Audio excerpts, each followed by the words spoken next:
नमस्कार दर्शक बंधुगण मु कुनाराम सिंहपाड़ कवि चैनल को आपण को स्वागत। बंधुगण मु मेलेरिया को लेकिन गोटे कविता लिखी से कवितार ना हूँ मेलेरिया ज्वर भारी डेंजर। आसतु से कविताटी शुणा। मशा भणजा डाकू थाए मते मामू मामू होई नीति देहरे बसी सुंढ पुराई रकत निए शशि माई एनोफ्लिस मशा कामुडिले हुई मेलेरिया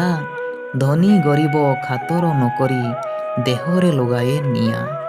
मझी रातिरे झुमी झुमी आसे माई एनोफ्लिस मशा भूली पारुनी निझुम रातिर मनीष रक्तर निशा मेलेरिया ज्वर भारी डेंजर देह हुए थर थर चिकित्सा नकले मुंड को चढ़िब काटिब मुंडर शिर सिरी सिरी लागे तंटी भितरटा बांती लागे सदा बेड़े लेंबू फल को तुंडरे पकाई मुंड को धौथा जड़े शीत प्रबल ताती प्रखर कराए बहु बार जानी हुएनी गतिटी तार धीरे धीरे बढ़े जर एपरी लक्षण जेबे बारंबार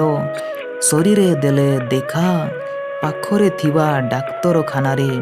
करिबा रक्त परीक्षा बाबूरे भाईरे माउसी मारे बाड़ी पटे खड़ गात घरर महिला आबरजना को सेठी नेकी पूत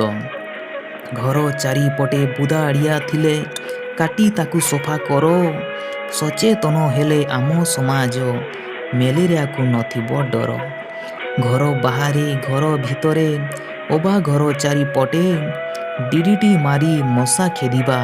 ए सबुरी कर्तव्य अटे घर चारि पाखे नाड़ नर्दमारे पानी होइथिले जमा करी समतल खटेई बड़ भूलिब नाही जमा मशारी टांगी शोइले नीति मशा को नथिबो डर मामू भणजा संपर्क भूली छाड़िब आम घर हाँ छाड़िब आम घर। बहुत बहुत धन्यवाद बंधुगण। यही कविता को भल लगे लाइक करूँ और जहाँ किसी पचार कमेंट सेक्शन कमेंट लिखु बेसी भल लगे सब्सक्राइब बटन दबी बेल आइकन टी ठंग ठंग कर दिंतु और जमा भल न लगे डिसलाइक बटन टाक दबाई दिंतु। आज एति आउ गोटे कवितार देखा एथर विदाय दिंतु। नमस्कार।